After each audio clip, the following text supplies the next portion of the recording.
Y les dije que teníamos, como dicen por ahí, el lomito reservado para nuestra comunidad en Patreon. Seguimos en Bajo este Techo y quiero compartir ahora no solamente con mis invitados o nuestros invitados del podcast de hoy, sino con la psicóloga Mariana Doom. Ella es psicólogo clínico y fundadora de Digital Sake. Lleva cerca de 15 años trabajando como psicólogo clínico en Miami. Hizo su postdoctorado en la Universidad de Nova Southeastern y en el Hospital Jackson Memorial. Y Digital Sake es una compañía que se encarga de dar soluciones a padres y adultos sobre cómo vivir con bienestar en un mundo digital y de inteligencia artificial. Marian, gracias por aceptar la invitación y por estar aquí con nosotros. Gracias a ustedes. Me encanta, ¿sabes?, poder ser parte de esta iniciativa y me fascina que estén los papás hombres también en este podcast. O sea, eso se merece un aplauso del más allá. Bueno, queríamos dejar para este momento los miedos, porque entramos en el tema de los miedos cuando tocamos la manejada. Es decir, 17 años, 16, 17, aquí en Estados Unidos los hijos empiezan a tener las llaves del carro.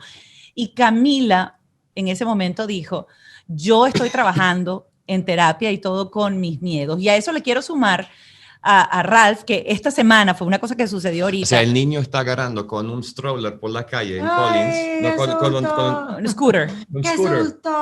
No, es un scooter. Yo sé, pero igual. Claro, pero anda todo de ciudad, la gente va en el de vuelta y es peligroso. ¿Por qué? Porque después resbaló y de verdad resbaló y después se cayó en la calle. Y uno dice, no, chamo, o sea, se raspotó la pierna. Ay, no, chiquito. Sí. Mira, yo le dije aquí que hace poco. Porque sí pasó. No, sí pasó. Entonces, yo mira, estoy sintiendo tu pánico. Yo sí siento que, yo soy muy sobreprotectora porque tengo una mamá que la mamá dice, sí, es a las 8 y estamos 8:30, el cumpleaños está pasando y yo digo, Mónica, no he llegado. El niño está en el colegio con los vecinos y yo estoy pendiente, yo soy la mamá PTA de la casa. O sea, ella se burla de mí, soy papá PTA. Yo sé dónde es, con quién es, a qué hora es y cómo sales. Pero tengo que aprender a soltar. Ahora habla tú de... Uy, sí. No, a mí me da miedo la manejada porque, bueno, es algo como que no depende de uno. No me da miedo, me da pánico, me da terror y me ha costado mucho vivir con eso y de hecho no he sido capaz de acompañar a Joaquín, de enseñarla. La enseñó su papá, gracias a Dios, ya sabe, y ya logré por primera vez que ella manejara conmigo al lado, pero hace poquito, no me acuerdo que Kiki quería hacer algo, mi hija chiquita, la que todavía no maneja, que ella empezó a manejar con el papá, la de 15, y yo le dije, no, Kiki, eso no. ¿Pero por qué, mamá? Porque me da miedo. Y me respondió, mami, todo te da miedo. Y ese entonces... O sea, que ustedes dos en el centro son los miedosos de la relación. Por eso nos impactamos aquí juntos. Los dos, exacto. Exacto. Claro que es normal, en la vida vamos a tener miedo. La pregunta es si nuestros miedos ayudan o no ayudan a nuestros hijos. O sea, cuándo nuestros miedos tenemos que escucharlos y cuándo no tenemos que escuchar a nuestros miedos. Yo una de las cosas que veo más en terapia es que muchas veces nuestros miedos se manifiestan en inseguridad en el niño. Porque claro, nosotros tenemos miedo porque queremos proteger a los niños. La pregunta es cómo el niño se toma nuestros miedos. Se toma nuestro miedo como, no confía en mí mi mamá. Se lo toma como, ¿será que yo no puedo? Se lo toma como, ¿será que hay algo raro en mí? ¿No? Esa sería la pregunta, ¿cómo mi hijo absorbe el miedo? Y al final los miedos, es lo que está diciendo Camila, bueno, nos toca ir a terapia para manejar mi miedo, porque no es culpa de mi hijo que yo tengo miedo, o sea, no hay nada que hacer. Pero, y eso es espectacular, yo creo que ese es el primer paso que tenemos que hacer como papás, ¿ok? ¿Cuándo tengo un miedo? ¿Cuándo mi miedo es irreal? ¿Cuándo tiene sentido? Aprender a escucharme y tener esa conversación con los hijos, porque tener la apertura con los hijos, es decir, ¿sabes qué? Yo soy miedosa y aparte voy a terapia, le estás dando un ejemplo espectacular al niño, porque nadie es perfecto. O sea que hay una anécdota, Camila hablaba de una respuesta de nuestra hija menor, pero Joaquina, nuestra hija mayor, en esas reflexiones que ella hace, le dijo un día, respondiendo a todo este tema de los miedos, mamá, tus miedos no son mis miedos. Y tenía como 9 años. Me encanta. Entonces, es una frase muy poderosa, porque de inmediato sabes que inseguridad no le estás, o sea, no se está desarrollando, todo lo contrario. Y un poquito más o sea, adentrada a la adolescencia, más bien lo que le reclaman es que sea muy miedosa. Entonces, lo que tú decías, Marian, el hecho de que no es que le ha generado una inseguridad, no. O sea, mamá, tú tienes tus miedos y tú sabes, y nosotros sabemos que tú eres miedosa, pero déjanos a nosotros vivir nuestras propias experiencias. Pero la clave es que yo he tenido la apertura de mostrar ese conflicto que tengo yo desde chiquita, porque yo desde chiquita soy una niña miedosa.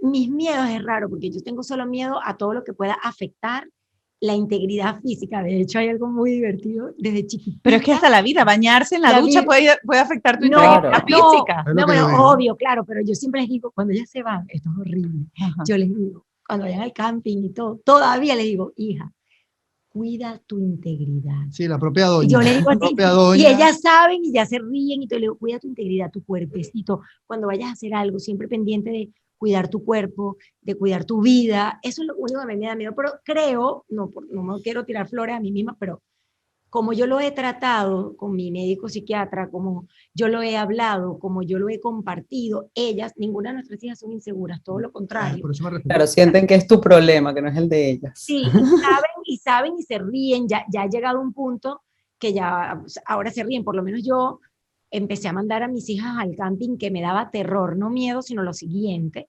Imagínate, cuando Kiki fue por primera vez a un camping tenía 10 años. Ah, pero ¿qué hacías? ¿Tú perseguías a ellos? al camping? Lloraba, No, pero las traqueas. Bueno, No, yo Las te digo, traqueas. O sea, el mío No tiene, pueden tener el mío celular. tiene el pin. no pueden tener celular, pero ¿No? yo enloquecí No. a Jonathan Ferrer, el presidente, uno de los dueños de Cable Llanada, lo enloquecí y les dije, yo nunca fui a camping siendo niña porque mis papás, bueno, no tenían dinero para enviarnos a camping, nosotros siempre estábamos en la casa jugando con pelotas, lo que hacía uno cuando era chiquito. Entonces esa experiencia de los campings yo nunca la tuve, por eso nunca la busqué para mis hijas, pero a los 10 años me la pidieron y yo ahí dije, en un acto de conciencia y de tratar de ser siempre uno la mejor mamá que uno puede ser, dije, todas mis amigas mandan a los niños al camping, yo tengo que superar esto. Lo trabajé y la envié, pero yo pasé los primeros 2 años de Kiki en la llanada, para mí fueron muy duros porque además Kiki no se dormía si no estaba conmigo o con el papá en el cuarto. Nosotros la acompañábamos a dormir hasta los 10 años. Y para ella el cambio en su personalidad para bien fue increíble después de ir al Camp La Llanada. Claro. Siempre comparto la experiencia del camping de Kiki, La independencia. la que gana. independencia, y yo crecí como mamá, siempre le digo a ellos pero crecí porque tuve las ganas de mejorar, porque uno... Es que lo que dices es tal cual, porque tú dices, ok, yo tengo hijos ¿para qué? Yo tengo hijos para proteger a los niños y para seguir, ¿sabes?, con la raza humana, o también tengo hijos para mejorarme. Porque esos miedos al final, ¿qué son? O sea, es un proceso no solo del niño, es un proceso uno como humano, ¿no? Que uno siente que uno deja de existir. Ya, tengo hijos, dejé de existir. Ahorita todos para ellos y por ellos. No, nuestra existencia y cómo vamos evolucionando siendo madres es demasiado importante en este proceso y cómo ellos ven nuestra propia evolución. Marian, para ayudar un poco a la gente que nos sigue en el Patreon y que de repente no le ha caído la locha, como decimos nosotros, de que sus miedos están afectando a sus hijos. ¿Cuáles son esas alertas que los padres tienen que decir, necesito una herramienta porque algo está pasando aquí en mí y el problema soy yo? Vamos a empezar desde el momento en que, porque obviamente ya Camila lo tiene procesado, Ralph también lo sabe porque nosotros somos amantes de la terapia, Sí. pero para esos padres que están sin herramientas, ¿cuál es ese primer señal de alerta, por decirlo así, para decir, aquí hay algo? Mira, para mí lo primero es que te preguntes cómo vives tu vida tú como padre. O sea, si tú como padre vives irritado, vives bravo, vives controlando, no disfrutas de la compañía de tus hijos, ahí pregúntate, porque es muy probable. Y Ajá. de ellos, o sea, quisiera saber las alarmas que se pueden encender en la casa en relación a las conductas de ellos, más que de nosotros. Claro, pero ese es el primer paso, porque ¿qué pasa? Cuando uno tiene mucho miedo, lo primero que uno hace es, no ves para adentro, ves para afuera. Entonces tratas de tapar el miedo. Entonces no es que tienes miedo, es que el problema lo tiene el otro. El problema es que no tengo estructura en la casa. El problema es que el internet es malo para los niños. El problema es de que mi hijo no hace la tarea. Entonces, claro, lo primero que hay que aceptar es el miedo. Entonces, ¿cómo aceptas que eres un papá con miedo? Es el primer paso para mí. O sea, ¿dónde está realmente el miedo? Y está por debajo de todas esas defensas que te pusiste, o sea, de todos esos malos humores y de todo y toda tu estrategia para lidiar con miedo que tiene que ver con el control. Entonces, por un lado, ese es el primer paso. Entonces, una vez que lo ves, ¿no? Dices, ok, ¿cuáles son esas estrategias que puse en el hogar Es estoy cubriendo mi miedo, porque en tu caso tú dejaste de cubrirlo. Ah, la niña está manejando, la niña se fue al camp, ¿me entiendes? Te pusiste al miedo. Y eso es lo que hay que hacer, exponerse al miedo. O sea, en el momento que tú dices, ok, estoy tratando el miedo, el primer paso es me expongo al miedo. Y eso es lo más difícil, dejar al niño que vaya en scooter y capaz no ponerle casco, aunque a veces hay que ponerle casco, ¿no? O sea, ¿dónde está esa línea entre, ok, ¿será que estoy haciendo mucho? ¿No? Y al hacer mucho, como papá, cubrir tanto el miedo, entonces dejamos de darle libertad al niño a que cometa sus errores, a que se pegue sus golpes, que todos sabemos que es la única manera que uno aprende como ser humano. Entonces ese segundo paso sería dar pequeñas licencias, empezar por cosas como pequeñas después de que uno las reconoce. Totalmente, totalmente. Y me encantó, por ejemplo, lo que dijo Camila de, ya va, yo soy la única mamá que no voy a dejar a los niños ir al campo. O sea, ya, eso soy yo. ¿No? O sea, un poquito usar a los otros de punto de referencia, cuál es la normalidad, ¿no? Es otra manera de hacerlo. Mi casa está, otro indicador importante es el power struggle, ¿sabes? Cuando empiezan los niños a pelearte los límites mucho. Es lo que más yo veo en mi práctica. Yo veo dos tipos de pacientes en mi práctica. Yo veo el que limita demasiado, que hay un miedo. El que limita mucho, hay un miedo, porque el límite es una estrategia para manejar el miedo. Y el que no le para mucho a su hijo porque es demasiado amoroso. Ay, no, que viva la vida espectacular. ¿Me entiendes? Esos son los dos extremos. Entonces, ¿sabes? Si tú ves que tu hijo te pone, agarra y todo el tiempo está peleando el límite. No hay azúcar en la casa, por ejemplo. Es que no quiero que mi hijo sea gordo. Es que si es gordo, imagínate, no va a encontrar pareja. Es quién lo va a querer. Un ejemplo, ¿no? Entonces, no hay azúcar en la casa. Entonces es el niño, ¿sabes? Buscando comer por aquí, por allá, ¿me entiendes? Peleando ese límite. Ahí el papá tiene que decir, ya va, un segundo, ¿será que soy yo? ¿O es que mi hijo es demasiado retador? ¿Será que mi límite es demasiado fuerte, no es realista, acorde a la vida que lleva mi hijo?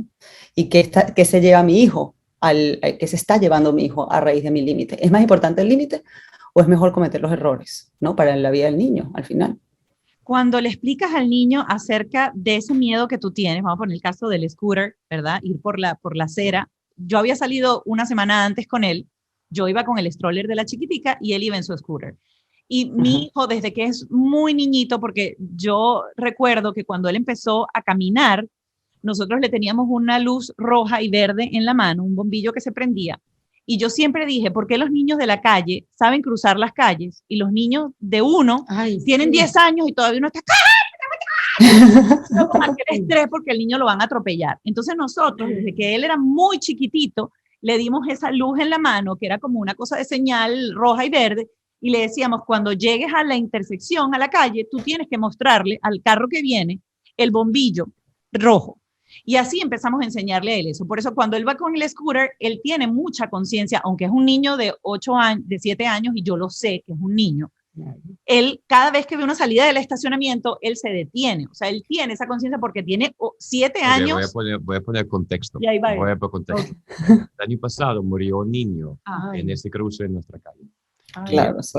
Traumatiza. Yo veo la foto todos los días. Llora todos los días. Sí, o sea, y me parece muy doloroso porque veo toda la familia poniendo flores una vez por semana. Entonces, justo esa calle, a mí me parece complicado. El niño fue con stroller hasta el final y como tú dices, ahora estoy entendiendo que tengo miedo, pero dejé hacer su scooter, yo atacado, y él con su scooter, y volvimos también con su scooter, y también hizo todas las entradas, y también se cayó, y no pasó nada, pero el contexto es un poquito que, o sea, hay peligros, entonces también hay peligros que son reales. De verdad, ¿sabes qué hace Camila como, no sé si es una suerte de refugio para ella? Que cuando estamos en esas discusiones que tienen que haber, porque yo soy mucho más tranquilo, no tan estresado, aunque entiendo los riesgos y los manejo. Ella me dice, bueno, entonces tú también eres, o sea, es como si fuésemos los dos responsables, que somos los dos responsables, pero ella trata de como yo también sienta miedo para que los dos estemos con algo de miedo. Entonces, es un ejercicio que necesitas. Tú también tienes que estar nervioso para entonces los dos estemos pendientes, ¿no? Claro, no la puedes dejar allá sola con sus emociones, vale. Yo también resguardo. Por ejemplo, si yo tuviera mis hijas chiquitas, yo ni loca los dejaría salir sin casco. Perdón, Docti, pero yo digo, ni loca. O sea, yo le diría, ok, el límite es, tú puedes hacer el scooter, te voy a enseñar, pero es casco. ¿Te acuerdas de un comercial que era casco, rodillera, salía en todo? Yo le pondría Yo le No, se diría, la compré, pero no se casco, la pongo porque al pero final no, yo no los eso no dejaría es, ni los loca. carros me estresan, o sea, el sitio era, Pero o el sea, el casco es sitio era importante. peligroso. Ay, yo como que lo estoy poniendo más loco, doctora. No, y Sí, todo este vamos a necesitar cuento, más consulta. todo este cuento yo lo quería dar como para entender un poco, porque ¿qué es ese mensaje que uno le puede dar al niño para explicarle al niño el miedo y que haya en él una conciencia de, ok, mi mamá me lo deja hacer o mi papá me lo deja hacer, pero aquí está el límite que yo debo respetar para que él también se sienta tranquilo sin que sea una obligación? Me fascina tu pregunta, porque, claro, la idea es cómo criamos a niños que se protejan ellos mismos, porque nosotros no podemos proteger a los niños para siempre y por siempre. Entonces, claro, tú te puedes quedar atado a la idea que tú eres el que sabes dónde está la seguridad, o puedes educar al niño mostrándole cuáles son los indicadores de qué es seguro y qué no es seguro. Entonces yo creo que esa es la clave, o sea, no es simplemente protegerlos, sino explicarle, mira, ¿sabes qué? Bueno, primero que nada, yo creo que como papás tenemos que explicar nuestro rol de padres a los niños. Entonces, mi rol es protegerte, porque muchas veces ellos se ponen bravos con nosotros y es decir, ¿sabes qué? Yo te estoy protegiendo, ese es mi rol número uno. Sí, sí, sí. Mi rol número uno. Hablando Ahora, de hablando de padre nervioso, me acaban de escribir, me acaban de llamar del autobús de mi hijo, deja que él se salga y ¿Por seguimos qué? aquí nosotros, Ay, porque de repente no bajaron a la puerta a recibirlo del edificio, ay, la Dios persona mío. encargada de buscarlo. Pero bueno, seguimos aquí. O sea, esto no está, claro, está ocurriendo realmente. Sí, el en el momento, Pero ya aquí tenemos en vivo. reaccionamos, yo pasé el teléfono y dije, el autobús de mi hijo, voy a ver qué quieren, y el papá salió corriendo. Claro, claro, total. Entonces, el primero es eso, o sea, explicar cuál es el rol. El segundo es explicarle cuál es la transición. Yo ahorita estoy aquí para protegerte, pero la idea es que tú te protejas y es tu responsabilidad protegerte, especialmente en este mundo de redes sociales, en donde las redes sociales al final afectan nuestro cerebro y es invisible el efecto de la salud mental. ¿Sabes? Como que poco a poco hay que explicarles a que ellos se tienen que proteger físicamente y emocionalmente. Entonces, enseñarles el cómo es más importante que hasta protegerlos nosotros mismos. Entonces, explicarle ese aspecto, ¿no? O sea, ¿qué significa protegerte? ¿Sabes? ¿Cuáles son los momentos en el que uno está más vulnerable a no protegerse? También hablar de ese aspecto, que es cuando uno está demasiado emocionado, cuando uno quiere llamar la atención a los amiguitos, esa es la otra, ¿no? Cuando uno está payaseando, es otra manera también. Y mostrarle esos momentos en donde cada niño nuestro está más vulnerable al riesgo, vamos a ponerlo así, que tiene que ver con otras características, no tiene que ver con las nuestras. O sea, no sé cómo son, por ejemplo, tú ves la data de accidentes de carro y te demuestra que los niños que están acompañados de amiguitos, ¿sabes? Manejando, tienen más probabilidad de estar en un accidente de carro, porque están haciendo show Sí, con los amiguitos. me encanta eso que dijiste, lo de que enseñarles a protegerse. Por ejemplo, yo que soy muy miedosa y todo, yo siempre le digo a Joaquina, y cuando sale, que no le pongo límite ni horario de llegada y eso, que sale sin el carro hasta ahora, porque no le han dado su licencia sola, pero pronto saldrá con el carro, yo le digo, recuerda que si alguien toma, ni loca te montas en ese carro, no me importa, tú me llamas a la hora que sea, yo te voy a buscar, te mando un Uber, como códigos para que ellas se protejan. Tú, aunque haya tomado poquito, que no esté borracho, sino no importa, no te montas en el carro. Entonces Sí, son esos límites para que ella, entender las circunstancias. y también siempre le digo esto, que no es para que se asuste, pero le digo, no, o sea, la velocidad para algo está. Yo sé que a veces nos quejamos que hay que ir a 40, 35 pasando por el puente, pero le digo, para algo está. Si tú, ni Dios permita cancelado, transmutado, pasa algo, pero tú ibas por tu carril a la velocidad que debías ir y pasó algo, bueno, pasó algo.